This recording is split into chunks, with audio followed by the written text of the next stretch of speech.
Bem-vindo ao programa Hora do Estudo Bíblico, com o doutor e professor Lehmann Strauss. Este estudo é o resultado do tempo pessoal com o Senhor, da experiência de ministério pastoral e das conferências bíblicas do Dr. Lehmann Strauss, que nos instrui e encoraja com o ensino da Palavra de Deus. Agora com você, Hora do Estudo Bíblico, na apresentação de Aurélio Campos. Muito obrigado por acompanhar o nosso programa. É uma alegria e um grande privilégio representar o Senhor Jesus e ministrar a sua palavra, compartilhando com vocês grandes verdades da Bíblia. Antes de abrir a palavra de Deus para o nosso estudo de hoje, vamos buscar o Senhor em oração. Querido Pai, nós te agradecemos e te louvamos por nos dar a tua santa palavra. Pai, me ajude nesse dia a dizer as palavras certas da maneira correta para que possa ser bênção. Que possa servir de identificação para aqueles que estão ouvindo, para aqueles que não te conhecem ainda, Senhor. Que hoje possa ser o dia da decisão para cada uma dessas pessoas. Que elas aceitem a Cristo como único e suficiente Salvador. Ajuda, ó Deus, aqueles que estão doentes, que estão em asilos, aqueles que estão nas prisões. Senhor, pedimos pelos idosos, dê-lhes força e coragem. Pedimos também pelos jovens que estão nos ouvindo hoje. Trabalhem suas vidas, Senhor, para que possam te glorificar em tudo. Nós te agradecemos e pedimos isso em nome do Senhor Jesus. Amém.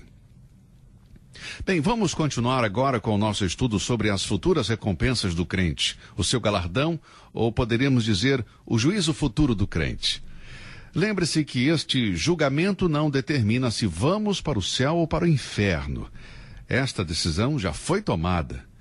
Este é um julgamento para determinar a recompensa a ser dada ou retirada do crente baseado em sua devoção ao Senhor. O tribunal de Cristo determina a magnitude da recompensa a ser recebida ou não. O crente que morre vai diretamente à presença do Senhor, mas o galardão não é concedido naquele momento. Em Apocalipse 22, versículo 12, lemos: E eis que cedo venho, e o meu galardão está comigo para dar a cada um segundo a sua obra. Observe que diz, eis que cedo venho, o meu galardão está comigo. A morte não nos leva ao nosso galardão, nos leva ao Senhor. O galardão do crente será entregue ou retido quando Cristo vier. E eis que venho cedo, e o meu galardão está comigo. Em Apocalipse 3, versículo 11, lemos: Eis que venho sem demora, guarda o que tens para que ninguém tome a tua coroa. Muito bem, neste estudo de hoje vamos ver sobre as coroas. O tribunal de Cristo será um dia de coroação para muitos crentes, pois receberão sua recompensa por suas obras. O Novo Testamento nos ensina que estes prêmios serão chamados de coroas, e há 5 delas na palavra de Deus que serão entregues ou não para todo crente. A primeira coroa é mencionada em 1 Coríntios, capítulo 9. Deixe-me ler alguns versículos deste capítulo. Eu vou ler os versículos 24 e 25. Não sabeis vós que os que correm no estádio, todos na verdade correm, mas um só leva o prêmio? Correi de tal maneira que o alcanceis, e todo aquele que luta, de tudo se abstém. Eles o fazem para alcançar uma coroa corruptível, nós, porém, uma incorruptível. Sublinhe aí na sua Bíblia a palavra coroa. Neste caso, Paulo está falando sobre os atletas. Ele diz que eles estão lutando, são donos de seus próprios corpos, eles abstêm-se de todas as coisas, mas eles fazem isso para ganhar uma coroa corruptível.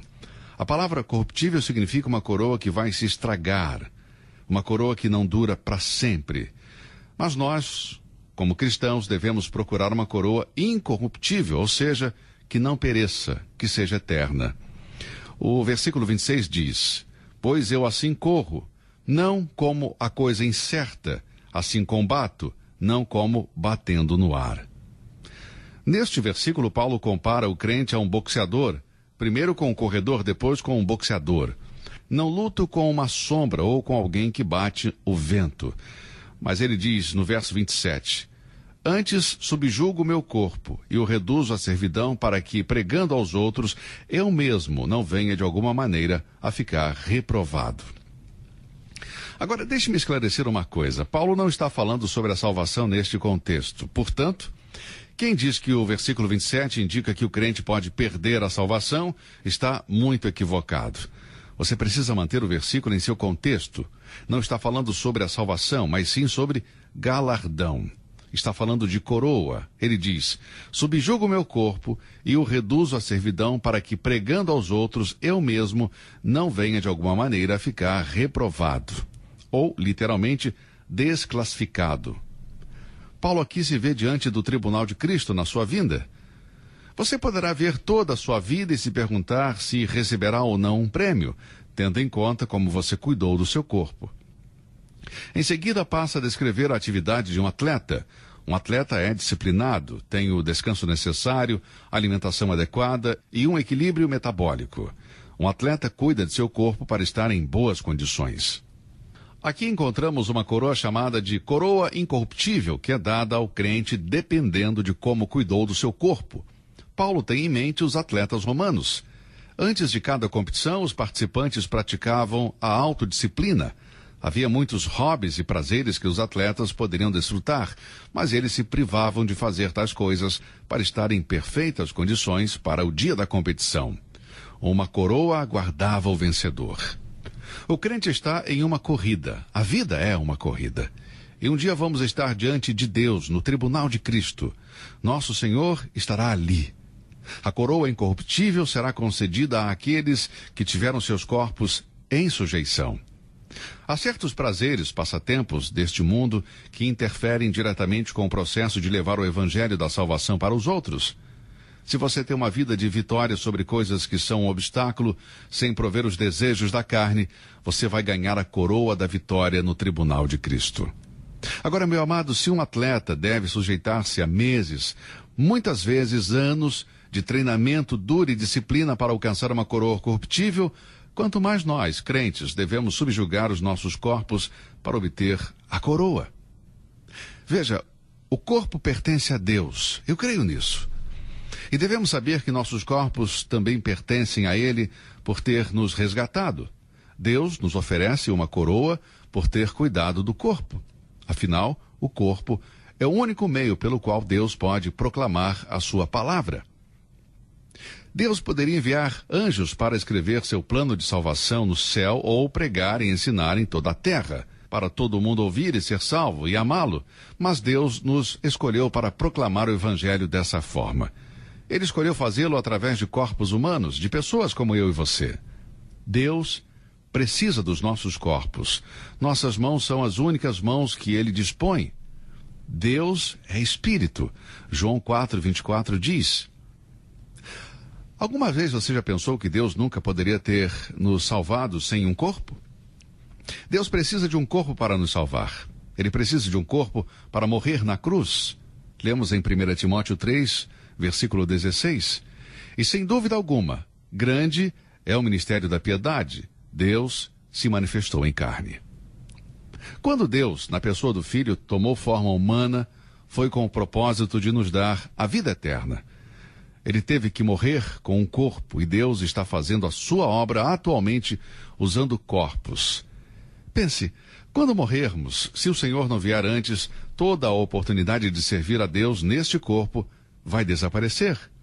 Não vou ser mais capaz de ensinar uma única lição, nem pregar outro sermão, nem escrever um livro. Não irei mais viajar quilômetros para servir a Deus neste corpo. Eu devo, portanto, cuidar do meu corpo.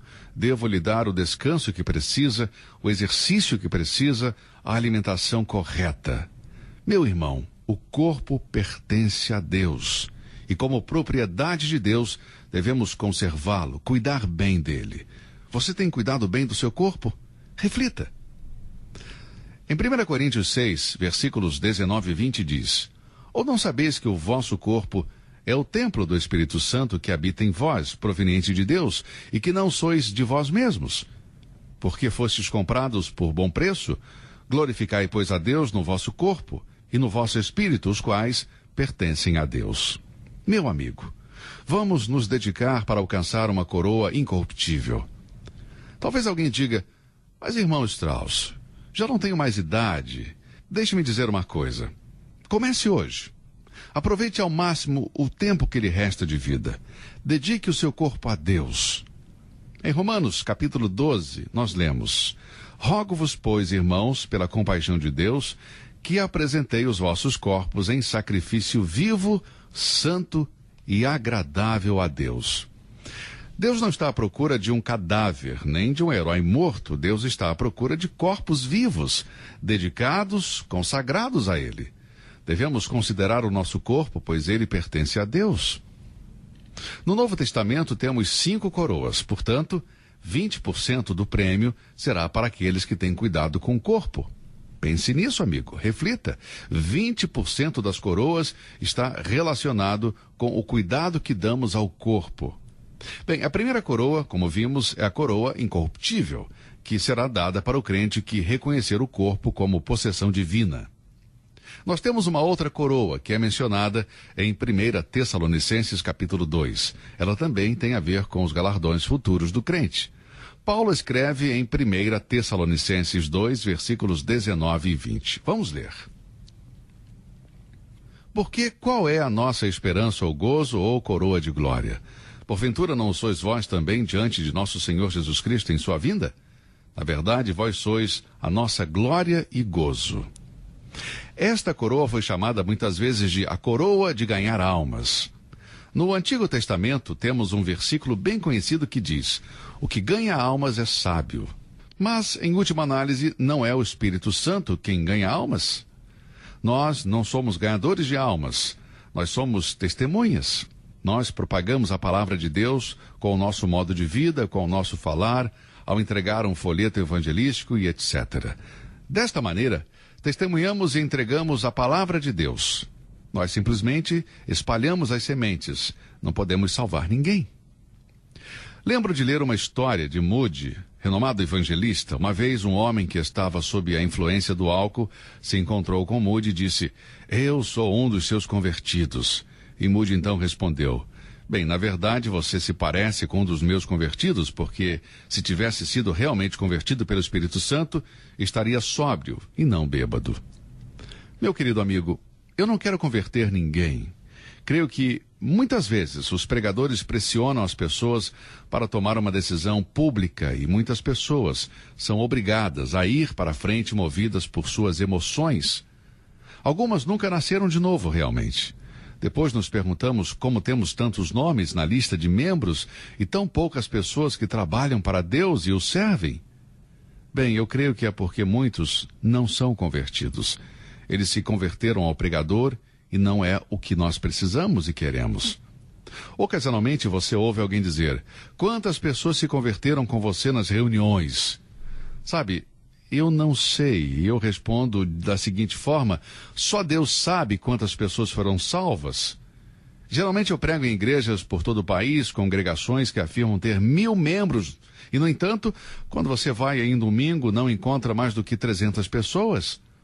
Onde estão os outros 700? Talvez eles são convertidos do pastor, quem sabe, ao invés de serem convertidos pelo Espírito Santo. Amados, nós somos testemunhas e devemos testificar fielmente e guiar outros a tomar uma decisão por Cristo. Eu acredito firmemente em fazer um convite aos pecadores para vir a Cristo no final de uma reunião. Eu concordo com isso, mas eu não concordo em pressioná-las. Sabe, não é o que eu vou dizer que vai mudar a sua decisão, e sim o que Deus está fazendo em seu coração. Eu sou um semeador da palavra de Deus, mas quem realmente faz brotá-la é o Espírito Santo. Bem, esta coroa de ganhador de almas, prefiro chamar de coroa de pregador fiel. Todo cristão deve orar a Deus e pedir sabedoria e desejo de testemunhar para os perdidos, para que eles possam conhecer a Cristo. Certa vez eu li em uma revista cristã uma entrevista com o Dr. Wilbur Smith, um amigo e editor da revista. Eles perguntaram o que ele faria diferente se pudesse viver sua vida de novo. Ao que ele respondeu: bom, primeiro, eu tentaria acabar com os meus estudos o mais rapidamente. O Dr. Smith obteve seu doutorado quando ele já estava mais avançado de idade. E a segunda coisa que eu faria seria estar pronto para testemunhar pessoalmente. E acrescentou: eu sou totalmente familiarizado com o púlpito. Eu me sinto muito confortável na sala de aula para ensinar, me sinto confortável escrevendo sermões. mas eu acho que é muito difícil para as pessoas testemunhar um a um. Quando estou em um avião, eu não tenho nenhum problema com falar com a pessoa ao meu lado sobre o Senhor Jesus, mas é difícil para mim testemunhar. Agora, este é um testemunho de um homem piedoso e eu acho que ele foi muito humilde em afirmar isso. Pense que muitos de nós nos encontramos na mesma situação. A mesma coisa aconteceu comigo em algumas ocasiões e eu me sinto mal por não ter compartilhado do Senhor com outras pessoas. Peço a Deus para me guiar todos os dias. Eu peço para que Ele me ajude a guiar pessoas para Ele. Sabe, eu peço que Ele me dê coragem para começar a falar. Bem, eu creio que nós deveríamos meditar sobre isso. Devemos pregar aos perdidos e não podemos ficar de braços cruzados. Bom, Paulo tinha certeza que ao chegar no tribunal de Cristo, os crentes de Tessalônica lhe garantiriam uma coroa. Ele diz, porque qual é a nossa esperança ou gozo ou coroa de glória? Porventura não sois vós também diante de nosso Senhor Jesus Cristo em sua vinda? Em outras palavras, aqueles crentes que foram ganhados para Cristo através de seus esforços seriam uma coroa. Creio que encontramos um testemunho semelhante em Filipenses, capítulo 4, onde o apóstolo Paulo, escrevendo sob inspiração do Espírito Santo, diz: Portanto, meus amados e muito queridos irmãos, minha alegria e coroa, estai assim firmes no Senhor, amados. Nesta ocasião, ele está chamando os crentes em Filipos de minha coroa. Ele estava falando de Lídia, vendedora de púrpura, o carcereiro e sua família, e muitos outros que vieram a conhecer a Cristo através dele. Essas pessoas são a sua coroa. Quando chegarmos ao céu, uma coroa estará nos esperando? Será? Vamos nos pegar pela mão e dizer, obrigado, eu estou aqui graças à sua persistência e lealdade em testemunhar de Cristo para mim?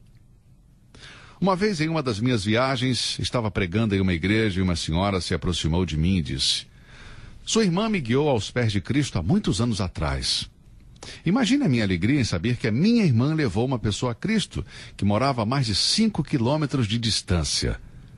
Meu querido amigo ouvinte, assim deve ser. Agora, esta senhora vai fazer parte da coroa da minha irmã no céu. O que lhe espera? Bem, devemos fazer tudo o que está ao nosso alcance para propagar o Evangelho. Muitas vezes, o máximo que podemos fazer é orar. E já é o bastante. Lembro-me de uma vez que visitei uma senhora que estava acamada. O meu filho me disse que ela sempre ouvia o programa e que seria uma boa ideia visitá-la. Ali estava, pobre mulher, vítima de uma artrite reumática, incapaz de se mover. E eu agradeci a Deus por ela e pelo seu ministério de oração. Ela ouve o programa regularmente e ora pelo ministério. Sabe, eu creio que por suas orações ela receberá uma coroa no céu. Deus vai honrar esse ministério de oração. Isso era tudo que ela podia fazer e ela o fez. Outras pessoas têm a capacidade de ganhar muito dinheiro e eu agradeço a Deus por crentes que prosperaram economicamente e fico feliz em saber que nem todo o dinheiro está nas mãos dos ímpios. Alguns podem orar por este programa e desta maneira ajudar a propagar a palavra. Há muitas maneiras de espalhar a palavra de Deus, o Evangelho de Cristo, e muitas pessoas estarão no céu por causa deste fiel ministério da pregação através do rádio. Esta é a coroa do pregador fiel ou do ganhador de almas. Eu espero, querido ouvinte, que você receba esta coroa no céu. Essa é a minha oração e o meu desejo. O nosso tempo por hoje acabou e, se Deus quiser, continuaremos com este estudo em nosso próximo programa. Que Deus abençoe você e até lá. Você ouviu Hora do Estudo Bíblico com o professor e doutor Lehmann Strauss, na apresentação de Aurélio Campos. Se você deseja ouvir novamente esta mensagem, visite a nossa página na internet www.bbnradio.org. Fica o convite para você nos acompanhar amanhã, neste mesmo horário, aqui na BBN.